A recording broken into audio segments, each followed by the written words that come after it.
Good afternoon and welcome to the 7th and final meeting of the Joint Interim Standing Committee on Education. Ms. Rowe, will you please call the roll? Senator Buck. Here. Senator Dondera Loop. Here. Senator Flores.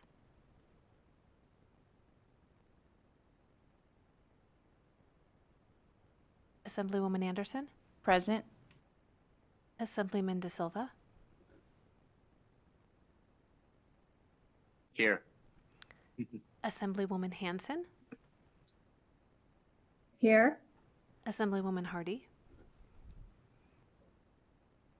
Here. Chair Bilbray Axelrod.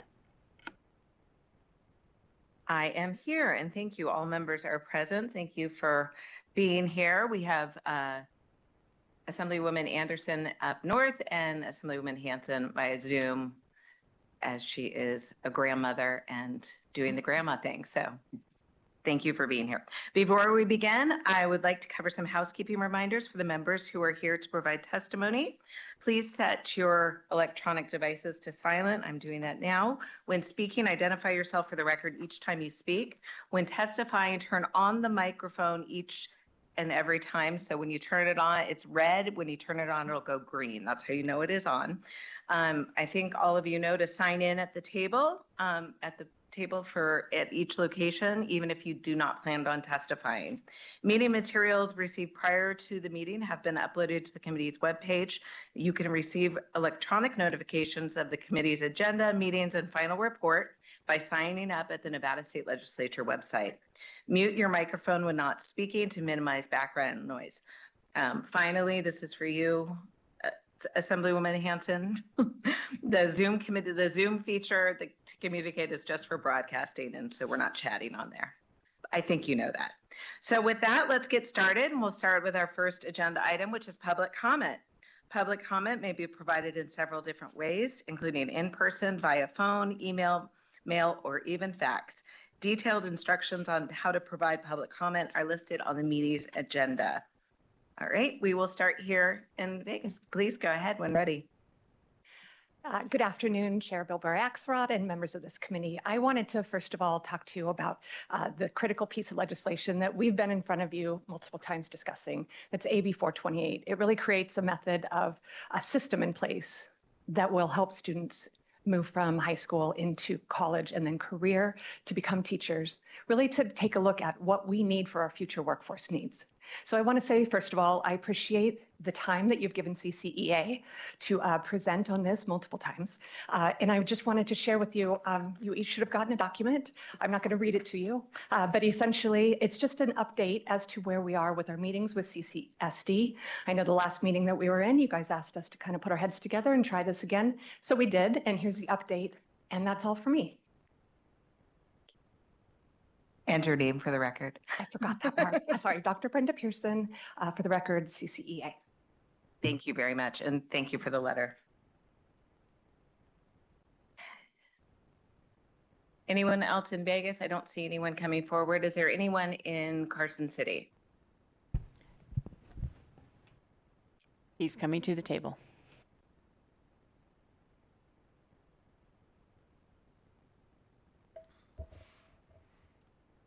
Good afternoon, Kent Irvin, ERVIN, Nevada Faculty Alliance.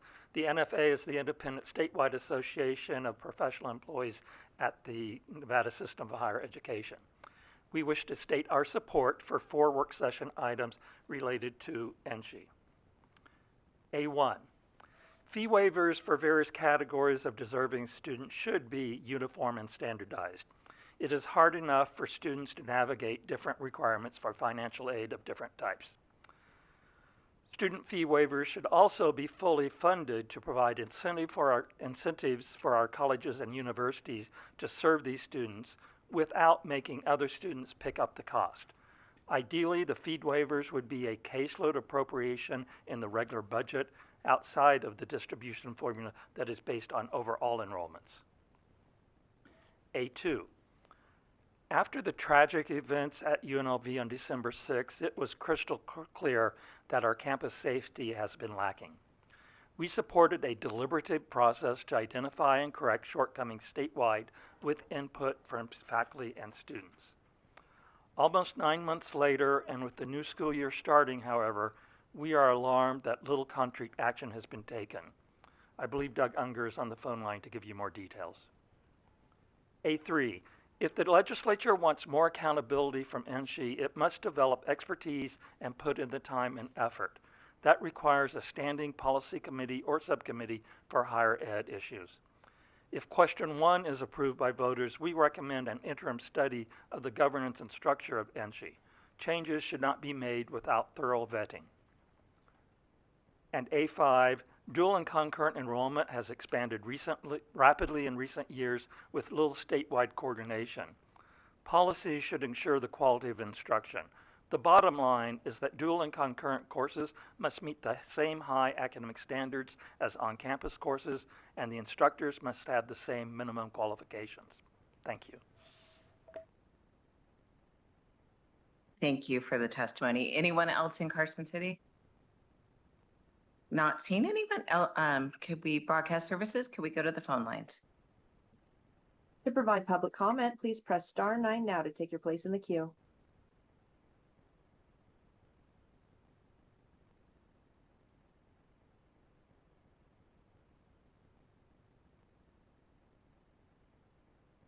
Good afternoon, Chair and members of the committee. For the record, my name is Serena Evans, SERENAEVANS, and I'm the Policy Director for the Nevada Coalition to End Domestic and Sexual Violence.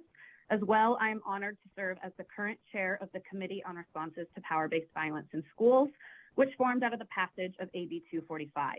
This committee is made up of diverse partners who offer unique perspectives of the education system and schools' responses to violence. Its discussions focused on improving and adapting to the changing landscape of power-based violence in schools and centering the lived experiences of student survivors and their families.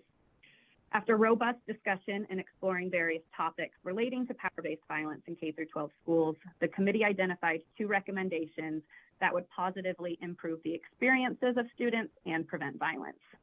The first recommendation is to have trauma-informed staff at all schools. This would require schools to have at least 1 trained, designated, site-based personnel who undergo annual training on trauma-informed practices that a community-based organization provides. The designated trauma-informed staff would be required to triage disclosures of power-based violence and assist survivors in the next steps and protocols. The committee identified this recommendation based on the lived experiences of student survivors who shared that their disclosures were mishandled by school personnel and inadvertently caused more harm and trauma. Having trained staff on site will ensure that sensitive disclosures of power-based violence are handled in an appropriate manner, putting the survivor first. The second recommendation is to commit funding to schools to invest in training and prevention programming. The committee recognizes that power-based violence continues to impact our K-12 students and be normalized, and without proper investment in prevention, education, and training, violence will continue.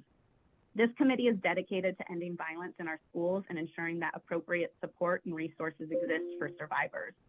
These recommendations are the first step in making this a reality. I will follow up with the committee to share the final report from the Committee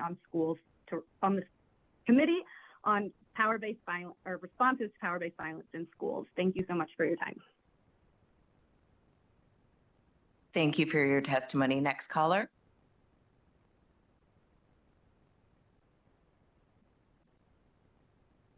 Doug Unger, D-O-U-G-U-N-G-E-R, Acting President, UNLV Chapter, Nevada Faculty Alliance. Thank you, Chair Bilberry Axelrod, Vice Chair Lang, and members of the committee. I'd be there in person, but must phone in on a break from student orientation and meetings, which is always such a thrilling time of renewal and hope. I can't tell you how thrilled I am to be with our new students and how wonderful they are. We appreciate and support many of the major recommendations for higher ed on today's work sessions. They're all important, especially the establishment of a standing committee for oversight of NSHE when, not if, question 1 passes. But the most urgent reason I'm calling is recommendation number 2, the letter to NSHE requesting to report school safety recommendations to the next legislative session. I would like to inform this committee that we have these recommendations. I was appointed a member of the NC Ad Hoc Committee on Safety, established as a response to the shooting last December 6th, which killed 3 of our faculty colleagues and wounded another. My colleagues and I on this committee have put in dozens and dozens of hours and have come up with 13 major safety recommendations for the short term, midterm, and long term, reported to the Board of Regents on April 19th. None of these have been implemented, not even the 6 that cover better communications and emergency response that cost little other than staff time. Aside from the major renovation of Beam Hall to improve security and paint over the scars, nothing, and I mean nothing, has been done. The UNLV campus is no safer now than it was last December 6th. The 8-month delay caused by internal politics at UNLV, combined with bureaucratic foot dragging at NC, is not acceptable. Not for faculty, not for students, not for anyone. Please join me in helping to light a fire under these people. Let's make them do something. Thank you. Thank you for your testimony. BPS, is there any other callers? Chair, the public line is open and working, but there are no additional callers for public comment. Thank you very much. And it looks like we do have somebody else in Las Vegas. If you want to come forward, anyone else wishing to make public comment in Vegas, please fill up the chairs. Okay, looks like it's just you. Go ahead when you're ready.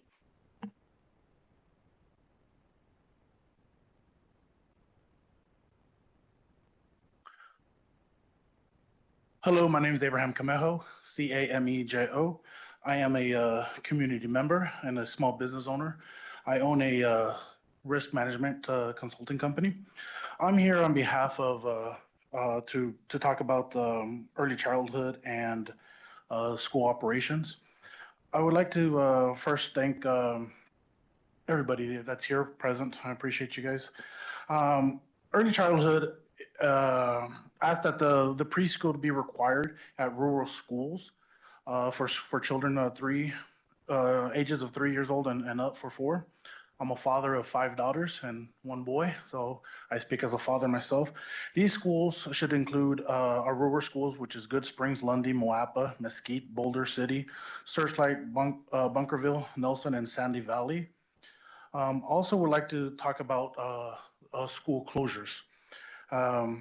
Regarding where we can get involved, more involvement from our SOT parents and members. That way we can include these members from the SOT to work together with the Bond Oversight Committee and the Facility and Oversight Facility Committee, where we can have be granted access to these sites and be considered in these conversations, especially for our rural schools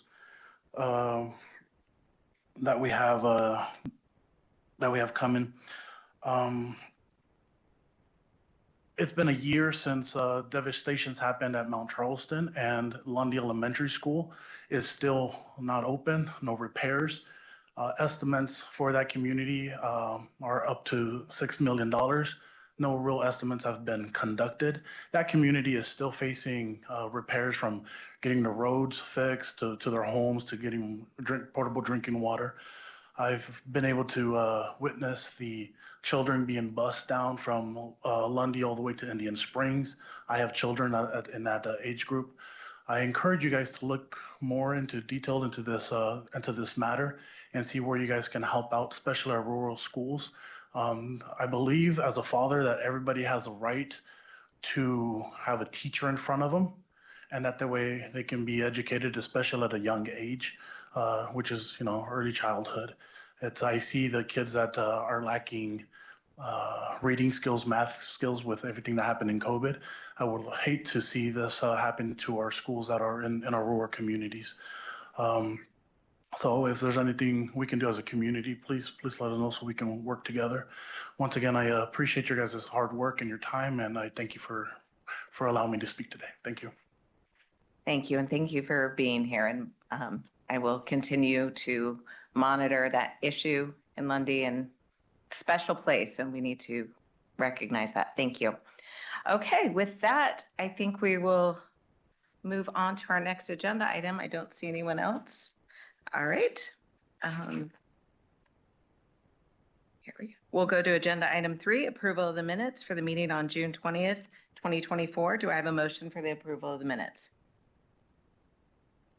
So moved. We have a motion from Senator Dondero Loop and a second from Assemblyman De Silva. Any questions, comments on the motion? All in favor? Aye. Aye. Any opposed? Aye. I think that was an aye up north. Motion carries unanimously. Next, we will get started with our work session. The purpose of the work session is for our committee to decide which legislative measures, if any, will be requested for the 2025 session of the Nevada Legislature, as well as any other actions the committee may endorse. Staff has assisted in preparing a work session document to help guide us through the work session. The work session document is available online and at each meeting location, and members, you should have a copy in front of you as well. The recommended outline in the document are not necessarily set in stone. If the committee is so inclined, measures may be amended prior to a vote. Staff will guide us through the document. There will be a discussion period for each item the committee will consider individually. And then, if members are so inclined, I will accept a motion to approve that item. I will turn things over to Ms. Drozdoff to introduce the work session document, and then we will discuss the consent calendar. Ms. Drozdoff, please go ahead. Thank you, Chair. For the record, Alex Drozdoff, Committee Policy Analyst with the Research Division, Legislative Council Bureau. As nonpartisan legislative staff, I can neither support nor oppose any proposal that comes before you today. As the Chair mentioned, the work session document has been posted as an exhibit to the committee's webpage, and members will find it in their packets as well. The work session document has been prepared to assist the committee in determining which legislative measures and other actions it will put forth for consideration for the 2025 session of the Nevada Legislature. This work session document contains a summary of recommendations presented during public hearings, through communication with individual committee members, or through correspondence submitted to the committee members or staff. The proposals listed in this document are organized so the committee members can review them and decide whether they want to accept, reject, modify, or take no action on the recommendations. Proposals are grouped by topic and they are not preferentially ordered. The committee may request up to 10 legislative measures for the 2025 legislative session on issues that address education. The committee may vote to send as many letters of recommendation or support as it chooses and include statements in the final report. Committee members are advised that LCB staff, at the direction of the chair, may coordinate with interested parties to obtain additional information for drafting purposes or for information to be included in the committee's final report. Thank you, Chair.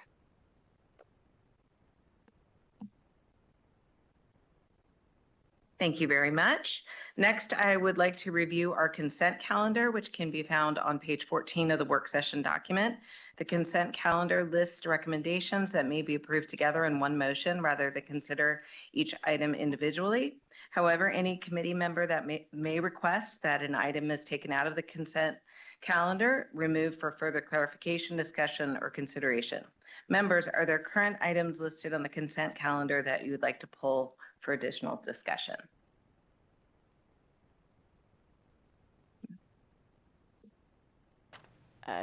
Chair? Yes.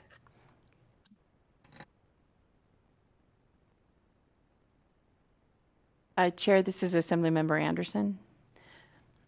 Yes, please. I had two questions. One was on the higher education area, but it was a very specific area.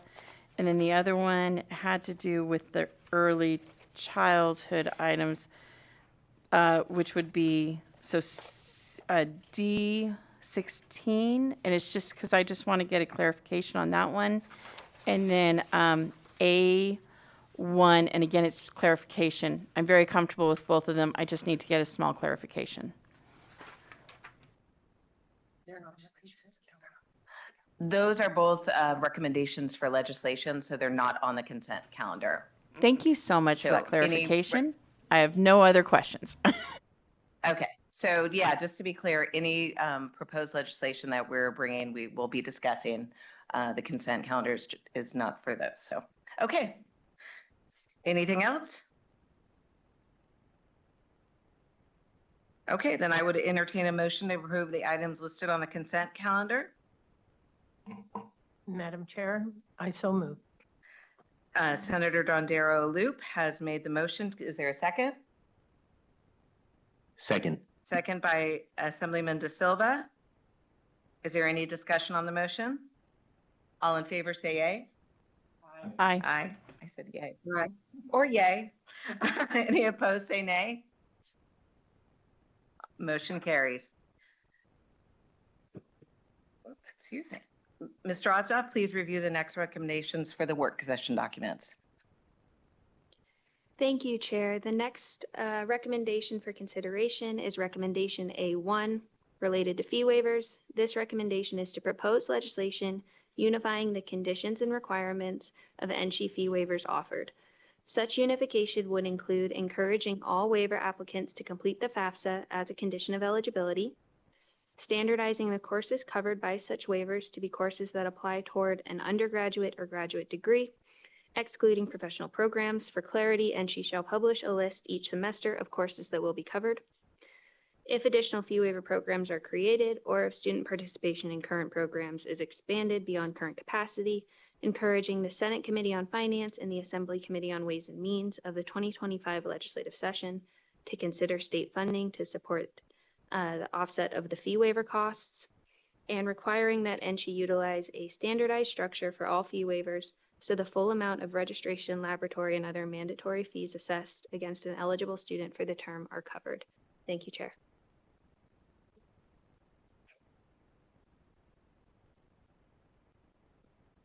Okay, thank you. All right.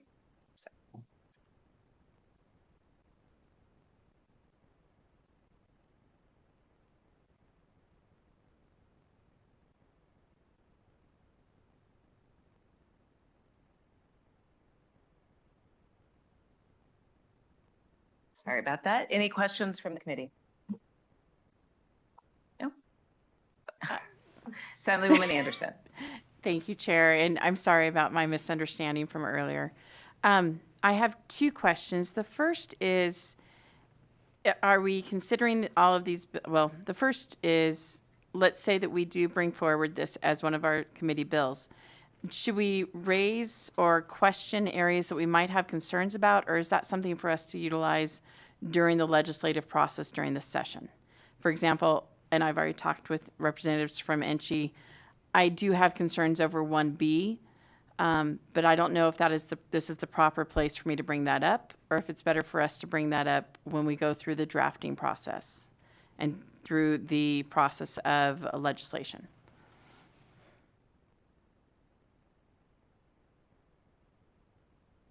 Thank you, Assemblywoman Anderson. And these are kind of just the jumping off points. So this is the committee's recommendation, but obviously we can work on that during drafting as well as amending the bill. You know, very rarely does a bill come out that's absolutely perfect with the intent of what we all, no offense at all to our amazing LCB staff. It's just, you know, the nature of the work. So if you have and I know you will, I know you will be there and present for all of those committee meetings. So, you know, I just encourage you to work through it and make it the best bill that it was ever put through the Nevada Legislature. Thank you for that confidence. That's awesome. So then my other question is possibly something that is, again, more towards the legislative timeframe. But with the fee waiver, I know that there's another group that is working on creating more of a, how do I say this, the NSHE formula. And I don't know if the fee waiver is also part of that formula for funding or if it's separate. So I didn't know if this would also be the proper place to bring that up, or again, if we should wait until the bill is drafted and then we get amended, which we all know how much our drafters like us to do as well.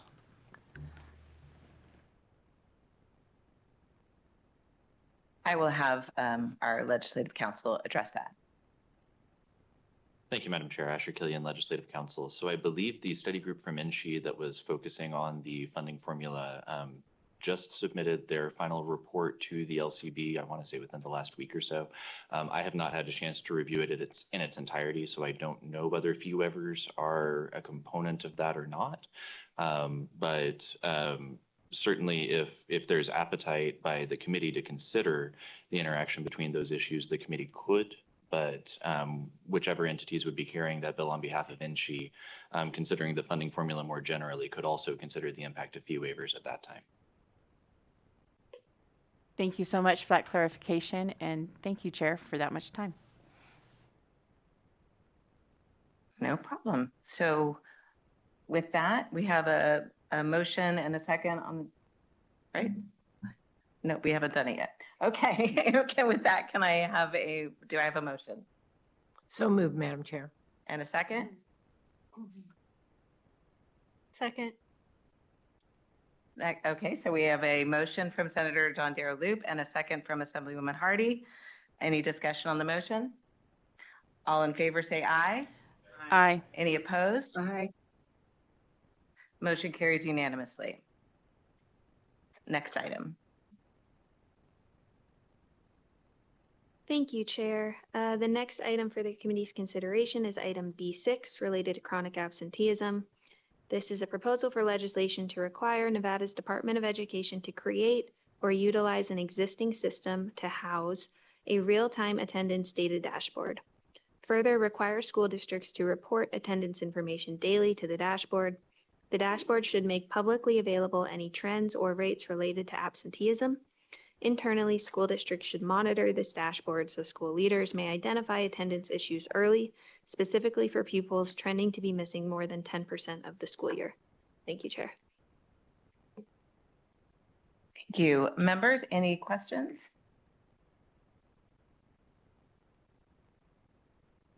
Okay, not seeing any. I would take a motion. So moved. Senator Darrow Loop has made the motion. Do I have a second? Second. Second by Assemblyman De Silva. Any discussion on the motion? All in favor say aye. Aye. Any opposed? Any opposed? Motion carries unanimously. Thank you. Next item. Thank you, Chair. The next item for consideration is item B7. This is to propose legislation requiring Nevada's Department of Education to convene and oversee a task force that will develop and update a new education scorecard. This scorecard should include a variety of metrics and primarily be focused on assessing Nevada in comparison to other states with similar practices. Thank you, Chair. Thank you, Ms. Drozdoff. Senator Darrow Loop, you have a question? Maybe more of a comment, but as I read through this, as an educator, I have a little bit of angst about calling this a scorecard. So I'm hoping that moving forward, we come up with a different verbiage. We're not scoring. We are helping and facilitating schools to become better. And I just have a real thorn in my side about the verbiage there. So while we're adding another task force that I think is important, but I hope that if this is an add-on to the STAR system, or is this a totally different system? I don't know if we have all the information we need here. While I see that it could come out in a bill, I just hope that it's not a scorecard. I just think that's not what I want to hear. Thank you, Senator. Do you have a recommendation for a different word? Because I agree, words matter.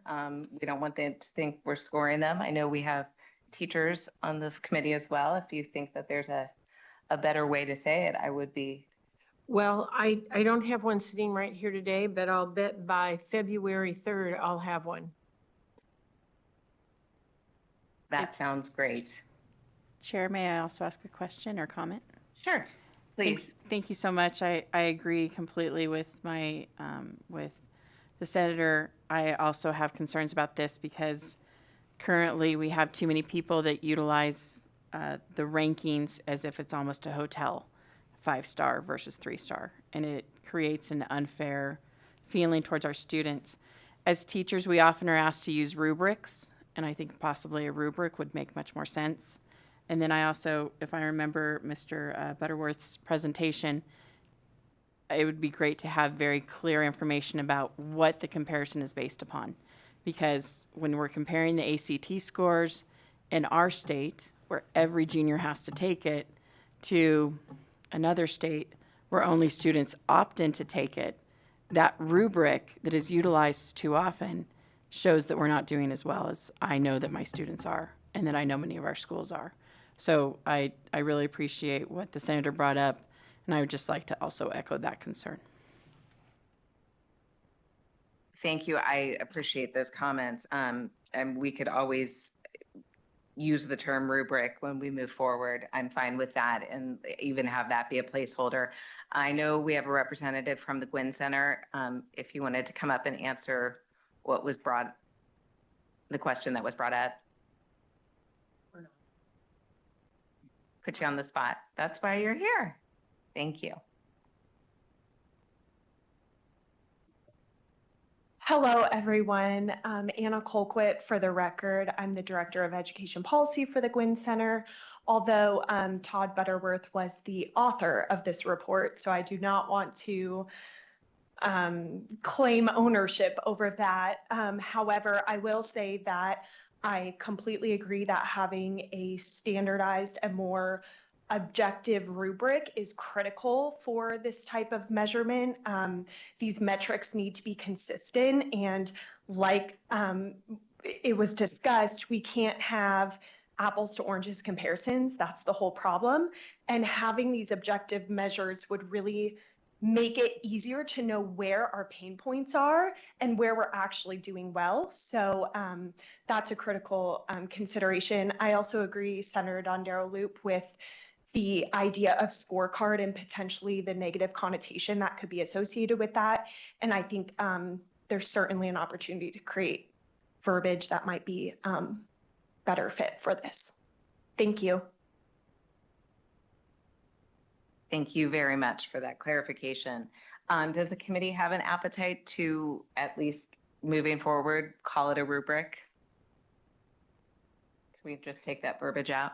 Madam Chair, I think if we just want to say that, you know, an education rubric, maybe instead of scorecard, that would be acceptable on my end, and then we can move forward, may find a different word that works better. I think that's a great idea. Okay, so we will make that change. With that, would you like to make the motion, Senator? Thank you, Madam Chair. And I would move that B7 be moved to propose legislation requiring the Nevada Department of Education to convene and oversee a task force that will develop and update a new education rubric. Thank you, Senator. Do we have a second? Second. Second from Assemblywoman Anderson. Any discussion on the motion? Okay. All in favor say aye. Aye. Any opposed say nay. Aye. Any opposed say nay. Motion carries unanimously. Thank you. Ms. Drozdeff? Oh, Hello. let there be light. Thank you, Chair.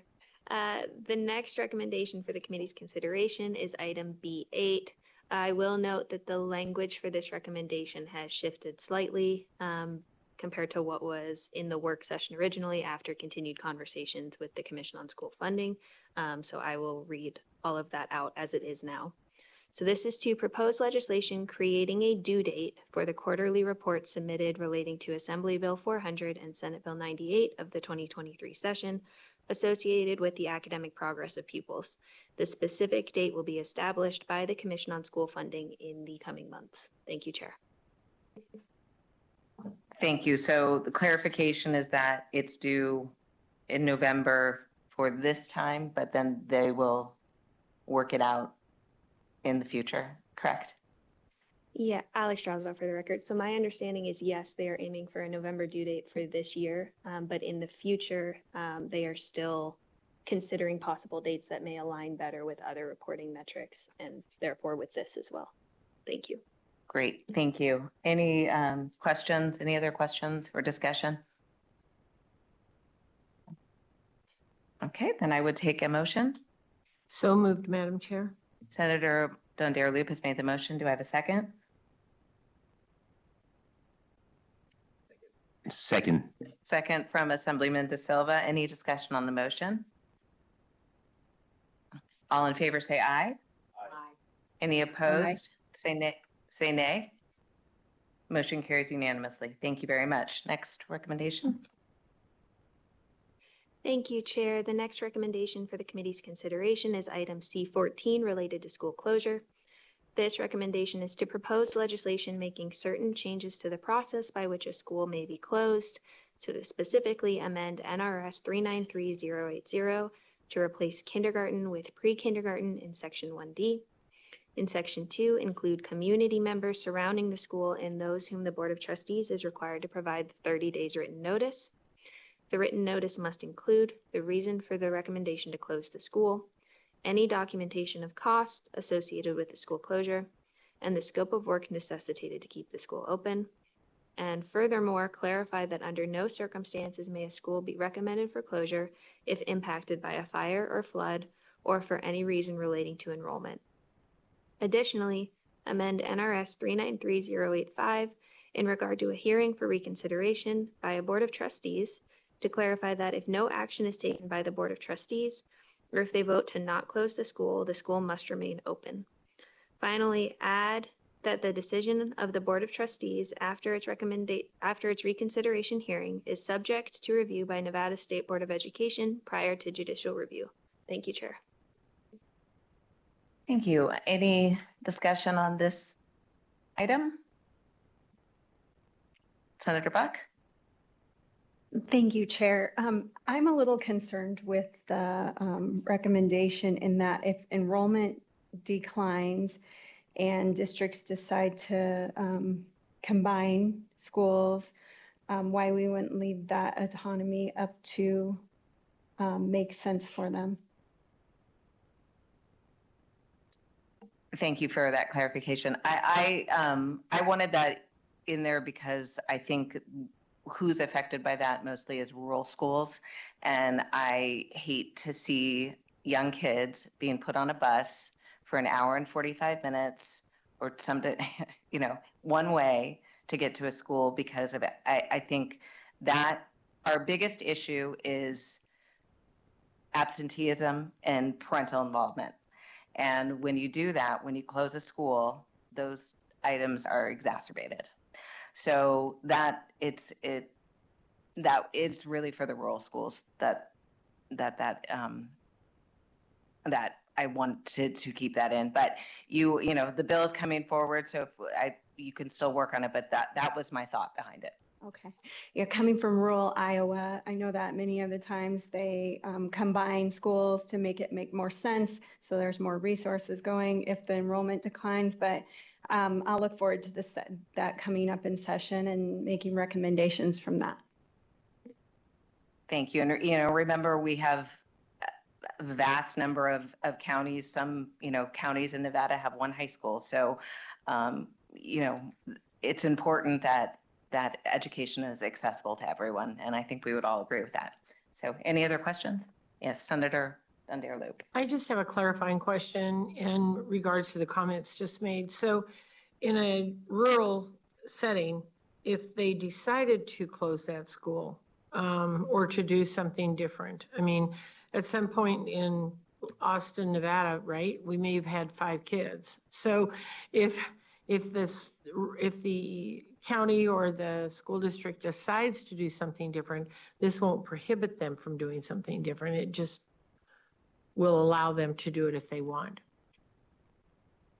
I think that it actually would. If those 5 students in Austin, Nevada would have to, based on the fact that, there are 5 students that they would have to go 2 hours for school, no, this would. I mean, as we mentioned, well, and I'll have you speak on that. I mean, it would go all the way up to the courts, I guess, at some point, correct? Thank you, Madam Chair. Asher Killian, Legislative Counsel. So it's a question for the committee as to what the intent of the BDR would be, but as written in the work session document, yes, there would be no ability for a school board to close a school on the basis of too much or too little enrollment. So in that situation, I do not think the school board would be allowed to close the school as the work session document is currently written. If the committee wants to move in a different direction with intent for the BDR, certainly this is a question for the committee, but as written, that's what the intent would be. So Senator, I mean, that's the reason that I wanted to include it, like I said, because those 5 students still are entitled to an education and not, what's the closest school to Austin? I mean, I've been to Austin. It's Right, hours. and you're absolutely right. I just only threw that out there as an example. If you have 2 high school students and they choose to do something different in the school, it becomes not used for some reason, or even at Lundy. If at some point we don't have the same amount of children up there, or the parents choose to send their kids down to Schirkenbach or something, we wanted, I was trying to avoid that, Chair. I just want them to have those capabilities as well. I want that flexibility, but I think that will all come out as we go through the bill. I agree. Thank you for that clarification. I'm glad I was able to put that on the record as well, that was the intent. Okay, so with that, I will take a motion. Actually, I'm so sorry, Chair. Please, Assemblywoman Anderson, I apologize. What was I thinking? Well, I do want to thank you again for allowing me to be up here in Carson as opposed to in Clark. I was able to teach for a few periods earlier, so I appreciate that. So my question has to do with the last sentence, subject to review by Nevada State's Board of Education. Is that currently the process, or is this also adding another layer that we currently do not have? So I'm just asking for that clarity. It is not currently. Okay. It is not currently the process. We are adding that. Okay. A little bit more oversight. Great. And I don't think any school opening or closing has been under the State Board of Education at this time. Is that correct? Correct. Great. Thank you for that clarification. With that, I would take a motion. Chair. Oh, Chair, I'm sorry. Assemblywoman Hanson, please. All right, one more time. Thank you, and hope you can hear me okay. I like to be there in person, but I appreciate the flexibility to be able to Zoom. So greetings from my, it looks like I'm in an interrogation room. Greetings from San Diego. Our son got deployed to the Middle East a couple weeks ago and trying to help down here with family. This situation with Austin is in my district. So I just want to make sure, I got a little confused with some of the discussion. Austin struggled with this, with an enrollment thing. And I appreciate you putting in the language, not close it because of enrollment numbers. But I just want to make sure that, Lander County handled this on their own. And yes, Battle Mountain's quite a drive. And that was a lot of the issue, to ship those few children all the way to Battle Mountain is a long time on a bus. So what I want to make sure, I want still those school boards in those local districts to have the autonomy to either keep a school open or close it. And I didn't get the impression that this language would forbid that.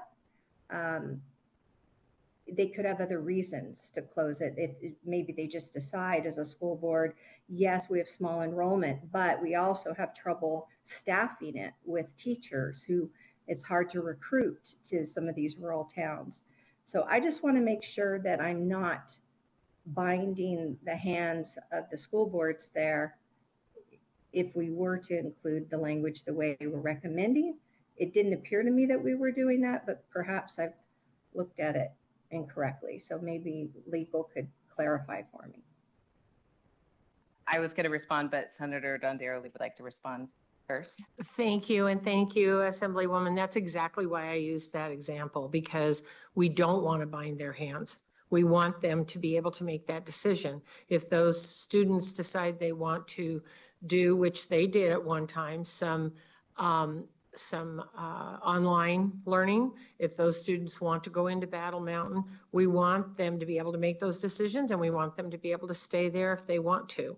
I didn't want it to be a situation where If they wanted to do something different, like close the school, or they wanted to do something different, like send those kids to Battle Mountain, and then they did ultimately close the school, that they couldn't do that too.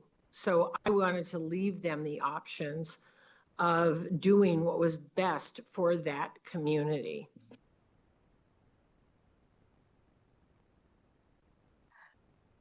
So I would recommend taking this bill as is and then working on this through the policy of the committee to see what that looks like. My concern, if we take that out completely, that enrollment could be an issue. And so I think, and Asher, correct me if I'm wrong, I mean, this is, by leaving it in and then tweaking it once we're in the policy, that, do you want to make a comment on that? Thank you. Thank you, Madam Chair. Asher Killian, Legislative Counsel. So yes, my understanding of what you're proposing is that this language regarding prohibition against closing a school solely on the basis of enrollment would remain in the bill, with the intent that it may be amended as the bill works its way through the process to something else relating to that same concept. Having that language in the bill at the start would give a basis for that amendment to be germane. So by including this at the start, you're creating the opportunity for such an amendment to be germane. If there were nothing in the bill dealing with this concept at all, then an amendment to that may not be germane. So this would at least create a bill that could be a vehicle for whatever the ultimate policy is. Whereas not including this at all, there may not be the opportunity to amend in that fashion. Thank you. And so, for example, and I'm not suggesting that this would be the language, but this could be, if a majority of the parents think that, you know, if there's 3 students and, you know, 2 out of the 3 are like, we're totally fine with them going down, you know, 45 minutes away, that might be, but I think I would like to leave this language in there and then we can sort of tweak it, or I won't be there, but you guys can tweak it as it, and make it the best bill ever. Is that amendable to you, Assemblywoman? Yes, because I'm understanding your intent. I guess I'm just questioning. I guess I need an example of where we need that protection, because it didn't. We didn't. Austin didn't close over low enrollment. The board chose to keep it open. So yes, correct. But they could have. But they could have, and so we just would like some additional oversight on that. And just, to me, it's really clear. It's access to education for children. And as I mentioned before, chronic absenteeism and parental involvement are 2 of our biggest hurdles. And having children drive an hour and 45 minutes, or from Austin to Battle Mountain is even further, that it's not conducive to eliminating those obstacles. So just additional oversight, but I know you guys will figure out exactly how to say that, but I would like to move this work session item as written. Okay, all right. Thank you. Did you want to make a motion, Senator? Okay, thank you. I will make the motion to move this as stated currently in our work session. And do I have a second? Second. Second, first from Senator Dondero Loop, a second from Assemblyman De Silva. Any discussion on the motion? All in favor, say aye. Chair, Aye. Could I discuss real quick? Okay.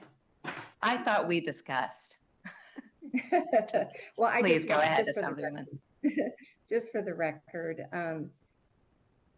I truly do get what your intention is, but I think I'm going to have to be a no, in the sense that I need to have some conversation with the superintendents in my districts, and the 6 of them. And because we've dealt with this before, I don't know if it's broken, but I do get the reason for wanting to have that protection. So I'm going to be no at this point, and as it moves forward, I'm more than glad to be a part of the conversation and maybe support it as it eventually evolves. So I just need to get my concerns on the record, but thank you. Thank you. And just remember that just because we move this bill forward and you say yes to this bill does not mean that we are binding you to be in support of this bill when it comes before the committee. Additionally, you know, we did put all districts, but we have many times in the past put districts over a certain amount. It's that for the most part, you know, the enrollment issue, I was worried about rural schools, but we have rural schools in Clark County as well.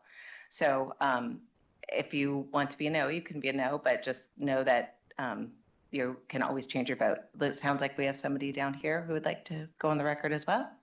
Please, Senator. Thank you, Chair. I do believe that autonomy needs to be closest to the students that are most impacted. And so I just worry also about 14D and the implications of just, you know, taking that governance away from them and making the best decision for the children that are most impacted. So I will be a no today just for that reason, but open to other conversations on the Education Committee in this session. Thank you. Okay. Anybody else? Okay. All in favor say aye. Opposed, nay. Nay. So we have a nay from Assemblywoman Hanson and Senator Buck. Okay, motion carries. Next.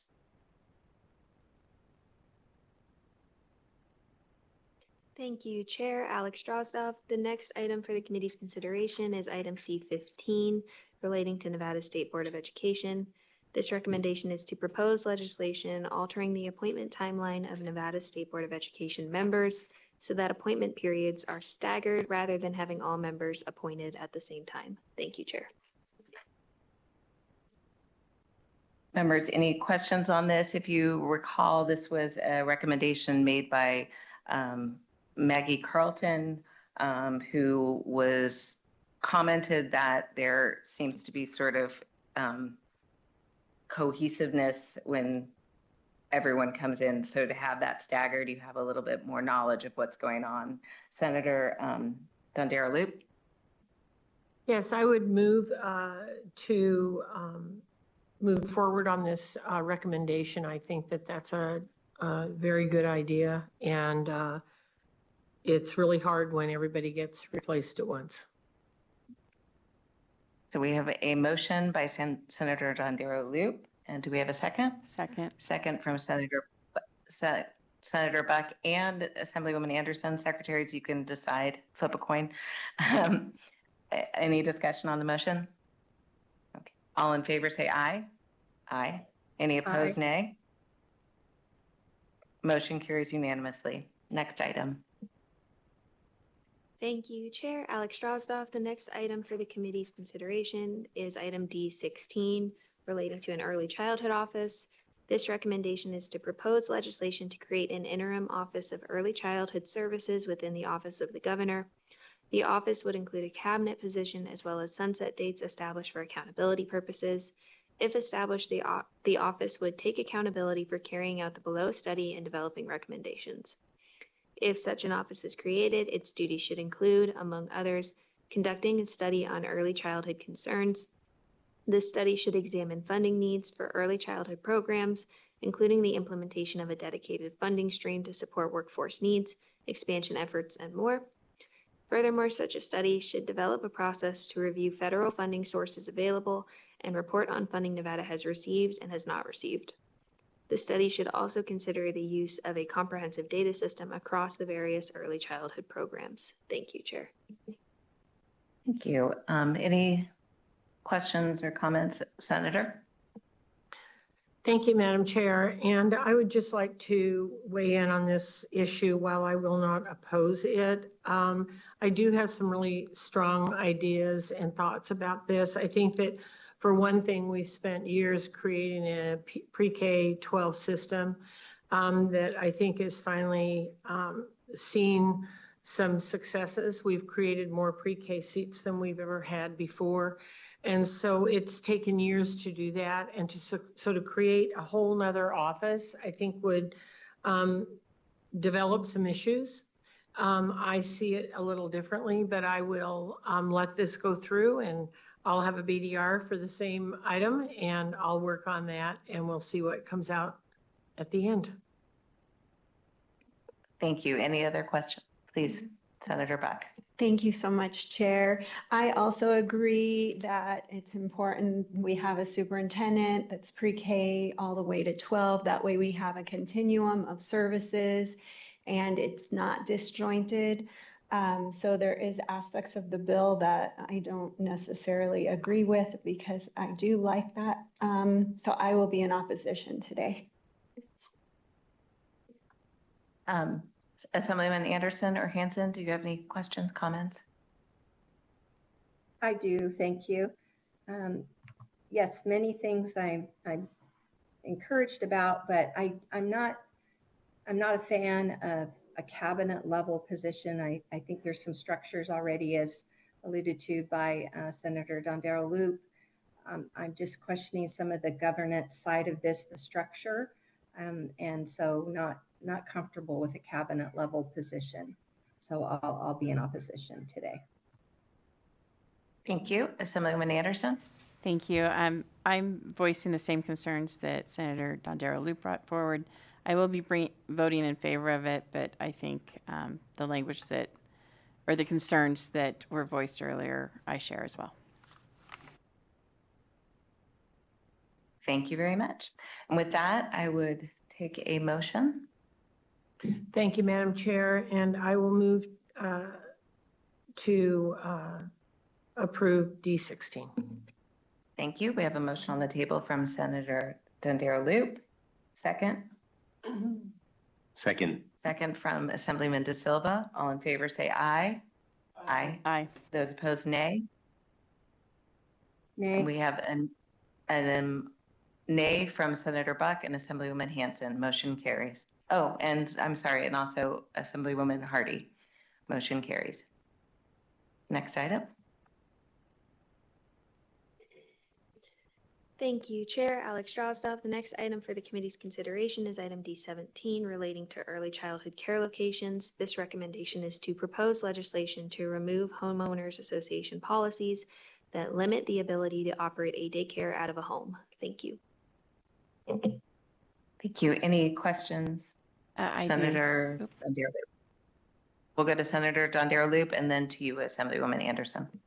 Sorry, Assemblywoman Anderson, I beat you to the punch here. So I have some questions about this, and not because I don't want daycare next to me, but because when people purchase homes in certain 55 plus or certain types of settings, I think this could be an issue. I wish it had more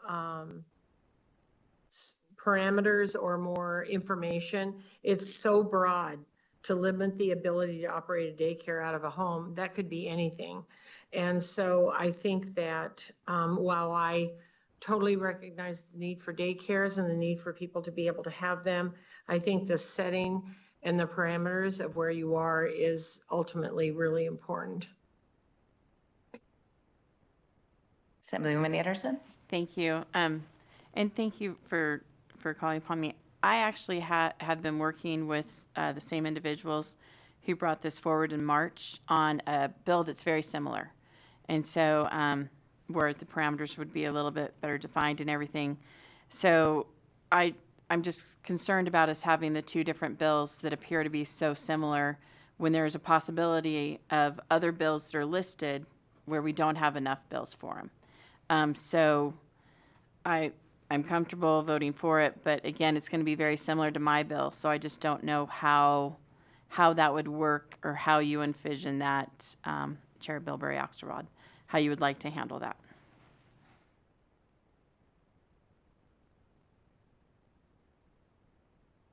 I'm going to have Asher take that one. Thank you, Madam Chair. Asher Killian, Legislative Counsel. Yes, so joint interim standing committees are limited to 10 BDRs, but the material presented on the work session document is not necessarily one BDR for each item. The work session document presents concepts that could be included in legislation. Not each of them necessarily needs to be its own separate piece of legislation, and based on our review of the document, even if the committee were to approve every concept included in the work session document for legislation, they would be able to be combined in a way that would result in the use of 10 or fewer BDRs. So the committee wouldn't be limited from approving any of these concepts based on that total limitation on the number of measures. And Assemblyman Anderson, I appreciate you having the bill, and I'm sure yours will be wonderful as well. But, you know, moving this forward as a committee is just kind of saying that we think this is important as a committee.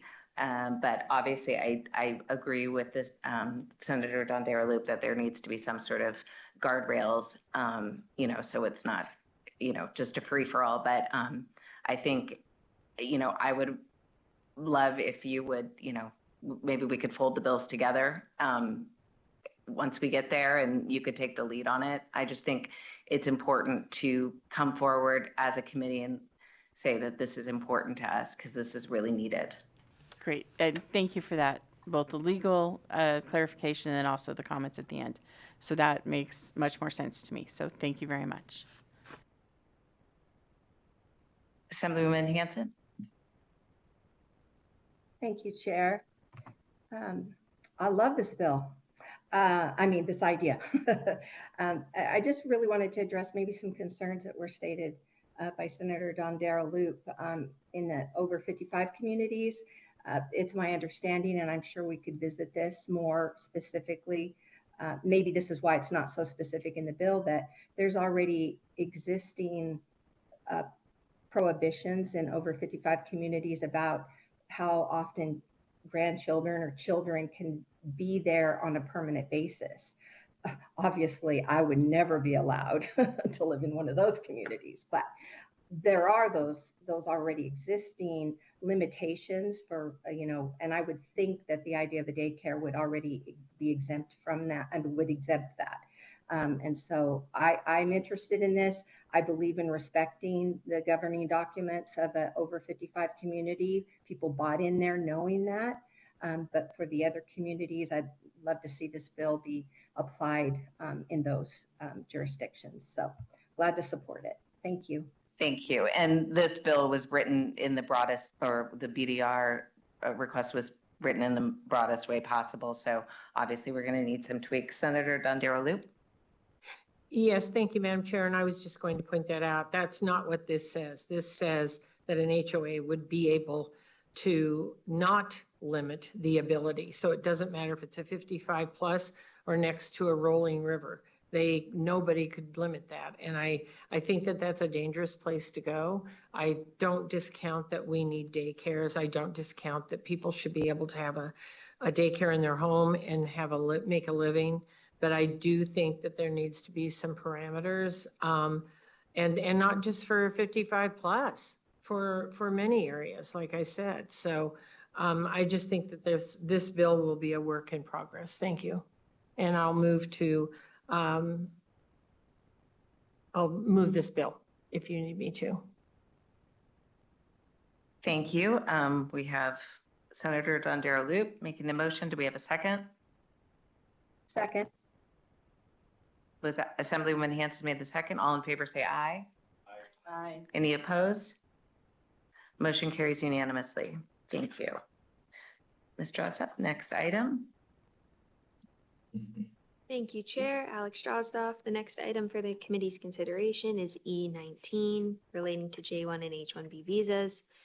This is a recommendation to propose legislation outlining conditions for school districts and charter schools that employ J1 visa and H1B visa holders as teachers, including requiring the school districts and charter schools to hold an orientation for visa holders to aid their transition to employment within the district and life within the community, prohibiting the school districts and charter schools from contracting or partnering with certain persons or entities who charge more than a certain amount of fees and costs related to the employment of certain visa holders, requiring the school districts and charter schools to offer a system of professional learning for educational personnel employed through certain visa programs, including offering quarterly meetings, networking opportunities, and considering arrival time for onboarding and professional learning programs, and to ease the transition into the program. Outlining standard operating procedures, including the timing of arrival and departure, and housing and transportation costs for school districts and charter schools that employ J1 and H1B visa holders as teachers, and requesting stipend funding to cover related agency and administrative fees. Thank you, Chair. Thank you very much, Ms. Drozdoff. Any questions? I have one. Assemblywoman Anderson, please go ahead. I'm just going to say, Assemblywoman Anderson, go ahead. Thank you. Sorry. Under letter D, when it says outlining standard operating procedures, I would like to add in there also that this would be to verify that it would not impact possible job openings for current Nevada licensed personnel as well. Because after the hearing a month ago, the very difficult hearing a month ago, I had some people reach out to me and say that they didn't even know that there are openings in some counties that have been using the J1 stuff. So I would like to make sure that that is clearly stated as well. If that is something that I need to amend in when the law is making it, or when the language is making its way through the legislature, I'm more than happy to do so, but I would like that to be considered as well for today's language. Thank you, Assemblywoman, and we always want to look out for our residents of Nevada first and foremost. That's our job. So if you would like to make the motion and read that in, I'm happy to move that. Thank you so much. I would like to move E19 with the addition of under letter D to add in the language to verify that this would not impact possible job openings for current Nevada licensed personnel. Great. Assemblywoman Anderson has made the motion. Do I have a second? Second. Second. We have a second from Assemblywoman Hanson. All in favor? Oh, any discussion on the motion? All in favor say aye. Aye. Any opposed, Aye. nay? Motion carries unanimously. Thank you for that amendment. I think that's a good one. All right, next we will move on to our next item. Thank you, Chair. Alex Drozdoff. The next item for the committee's consideration is F23 relating to surveys.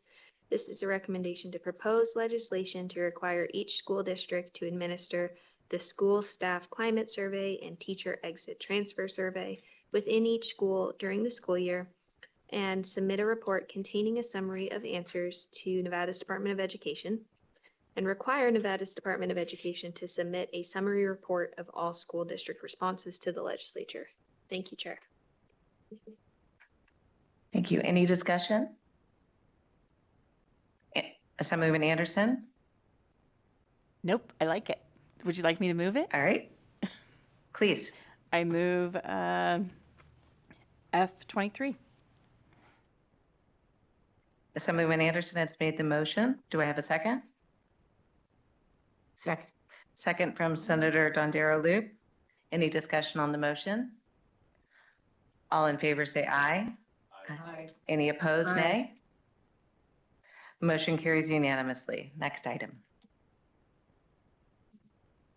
Thank you, Chair. Alex Drozdoff. The next item for the committee's consideration is G33 relating to the School Psychologist Compact. This is a recommendation to propose legislation enacting the Interstate Compact for school psychologists. Thank you. Thank you very much. Assemblywoman Dondero Loop. Thank you very much, Madam Chair, and I would move that we go ahead and move this one. And the reason is because we just this last weekend at Nevada State University had the first inauguration psychologist program class have their kickoff. So they are in full swing to become school psychologists. And I think this is just really an important piece to work on. Thank you for that. Senator Dondero Loop has made the motion. Do we have a second? Second. Second by Assemblyman De Silva. Any discussion on the motion? All in favor say aye. Any Aye. opposed, nay? Motion carries unanimously. Next item. Thank you, Chair. Alex Drozdoff. The next item is G34 relating to school counselors. This is a recommendation to propose legislation amending NRS 388-055 to remove the phrasing "to the extent that money is available for that purpose," thus instead requiring each public school to employ a school counselor on a full-time basis and provide for a comprehensive program for school counseling. Thank you, Chair. Members? I'm not seeing any questions. Would you? Chair? Oh, Chair. yes, please go. Oh, I apologize. Assemblyman Anderson, go for it. No problem. Thank you. I'm not comfortable with this require. Can you hear me okay? Oh, there we go. I didn't realize I said Assemblyman Anderson, but it's Assemblywoman Hanson. Please go ahead. Oh, I'm sorry. I might have talked over her. I apologize. This is why it's good for us to be in person, and I again apologize for that. I'm not comfortable with require. It is funds, available. I think this is just dialing it in too tight. Absolutely want schools to have counselors, school psychologists, all of it.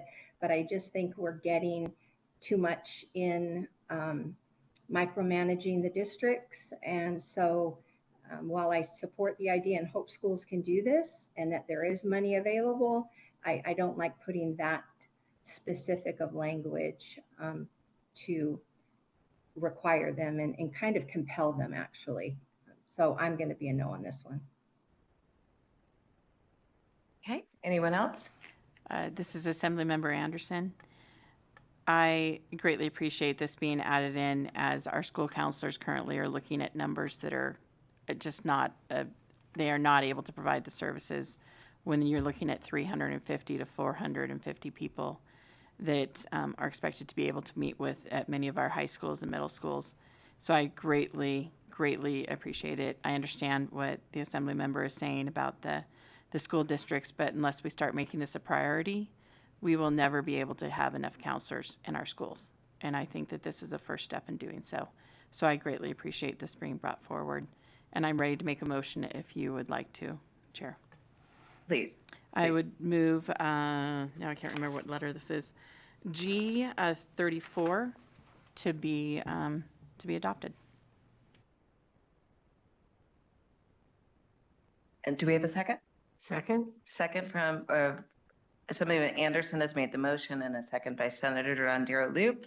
Any discussion on the motion? All in favor say aye. Oh, I'm sorry, discussion? please. I guess I just would have the question in deference to my colleague, Assemblywoman Anderson. I don't know that we've gotten the answer that, and maybe we have, and I would love for that information.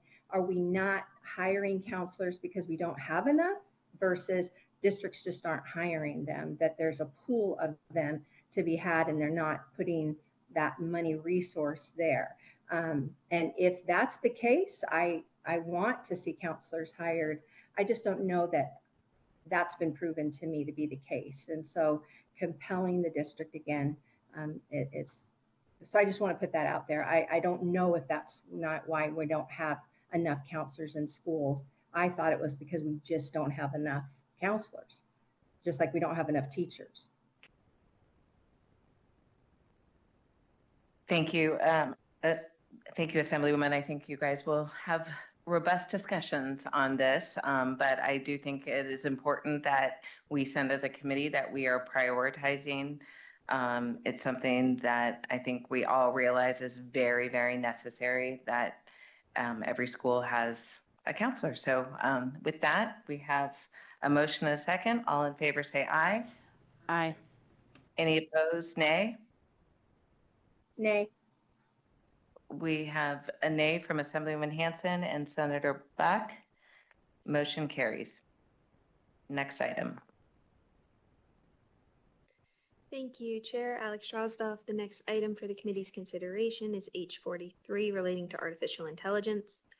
This is a recommendation to propose legislation outlining the development of a study committee on AI in education within Nevada's Department of Education in consultation with other organizations. This committee will be tasked with exploring the uses and applications of AI and considering the development of policies relating to cyberbullying, pupil data collection, curriculum development, and academic honesty. Thank you, Chair. Thank you very much. Committee, any questions? With that, I would take a motion. So moved. Senator Dondero Loop has made the motion. Do I have a second? Second. Second from Assemblyman De Silva. All in favor say aye. Aye. Aye. Any opposed, nay? Was that a nay? AI. A. Okay. A motion carries unanimously. Next item. Thank you, Chair Alex Drozdoff. The next item for the committee's consideration is H44 related to work-based learning. This is a recommendation to propose legislation making the following changes to work-based learning. Directing Nevada's Department of Education to create a comprehensive list of employers exempted from background check requirements, such as nurses, doctors, and lawyers who already require a background check to be employed. Allowing for reimbursement of costs associated with a background check. Allowing an employer to sign a letter confirming its employees have cleared background checks.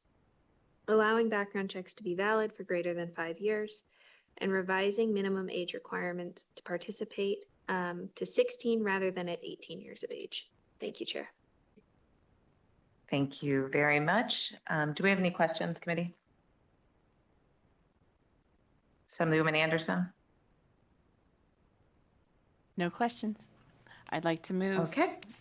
I'll move Great. H44.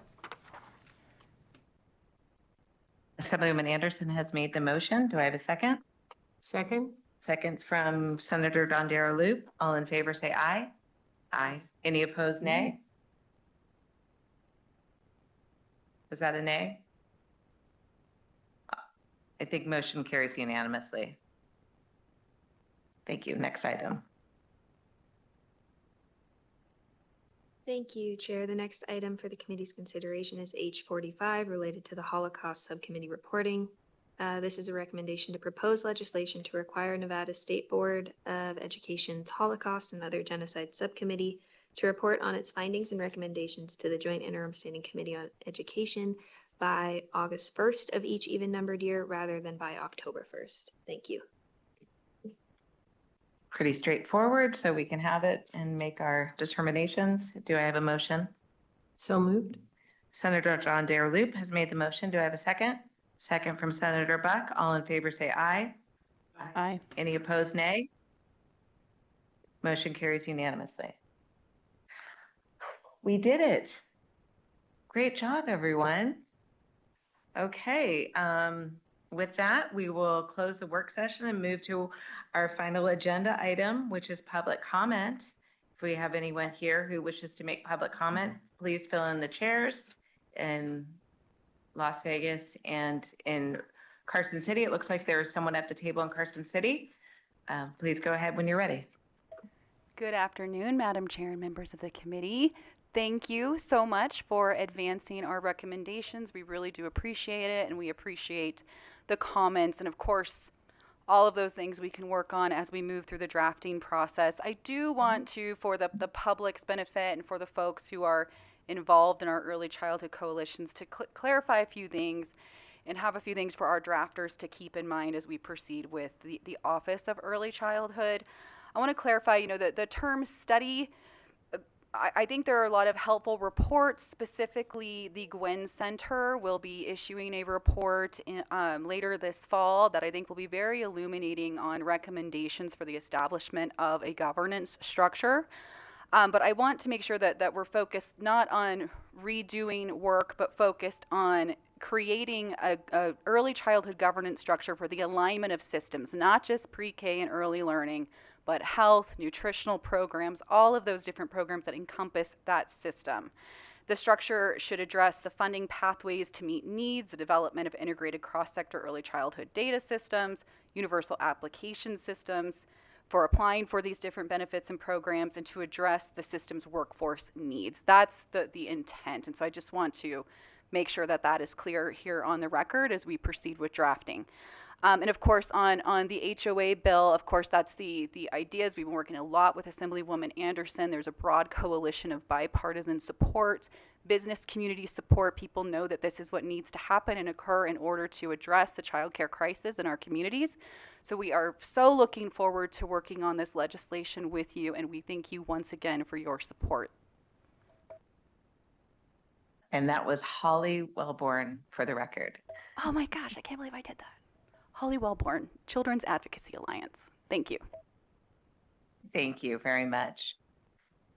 Any other public comment in Carson City? No one's coming to the table here either. BPS, do we have anyone on the phone line? Chair, the public line is open and working, but we have no callers at this time. Chair, before you end, may I make a comment? Yes, I was going to say this is our last meeting, so please, I do, however, want to make sure it is a record short meeting for an education meeting. So I believe, at least in my tenure, it will be so, but please go ahead. So I'm going to ask everybody to look at the 87 PowerPoint slide that I sent in earlier. I'm just kidding, by the way. Thank you for all the work that you've done as education chair, and then also during this last interim. I know that this is your last meeting, but I greatly appreciated you allowing me so many questions, but also more importantly, the conversations, the ability to agree, the ability to disagree, and the ability to try to find the right legislation. So thank you so much for the work that you've done last session and then also during this interim. Thank you. Anyone else? Senator Beck? Thank you, Chair. It's been a pleasure working with you. I thought in the past I'd worked with the best Bilbray sister, but you definitely give Bridget a run for her money. And thank you for being so kind and gracious with time and questions, and I appreciate you. Well, thank you very much. Over here. Senator Chatty Hansen. Cathy over here, yeah. Hey, yes, wanted to take a moment to thank you, Chair. We're going to miss you, really, truly. You've been so fair. You've been fun, and we've tackled hard things, and you've given us a voice. Even sometimes we don't agree, but there are many things we have agreed on, and I just really have appreciated your leadership. Wish you all the best in your life and with your family, and thank you again for being a really good chair. Thank you very much. Now, Senator Deerloop said, now I feel like I have to say something. Well, no, I was trying to make it your shortest meeting. I was trying to buy into your story there. But I will say, Chair, it has been a pleasure working with you, and I wish you the best moving forward. I always like to put a little history in here, and I happen to have known the Bilbray family longer than Shannon's known the Bilbray family, because Shannon wasn't born when I first met the first part of the Bilbray family. So I appreciate your legacy and know that you'll do great things, and that's why you were such a great chair with education and an assemblywoman. Thank you very much. Thank you. Thank you, everyone. Yes, this is very bittersweet. I really was quite shocked when Speaker Frierson at the time told me I was going to be chairing education because I had not served on the committee previously. So it was kind of baptism by fire, but I could not have done it without this amazing committee staff. And I don't know, I hope that I'm going to be serving on another body soon, but I hear that no one, and I know for a fact, no one can compare to the work that you have done, both of you, and Jen and Cameron, after I should be saying your last names, Alex, but you guys, you make me look good. Because you're just so amazing at what you do. I am wearing white for women's suffrage, but I'm also wearing this little hummingbird pin, which was a gift to me from Assemblywoman Carlton, based on this book, The Little Hummingbird, which I became aware of because of Assemblywoman Anderson. And I'm not going to read the whole book because we are going to keep this committee short, but suffice it to say, the little hummingbird there's a forest fire and she keeps dropping a drop of water on the forest fire, and all the animals are scared and running and worried, and they kind of question the little hummingbird on why she's doing it, because it doesn't really make a difference, that drop. And the little hummingbird looks at the other animals and she says, "I'm doing what I can." So that's how I approach my job here. I'm doing what I can.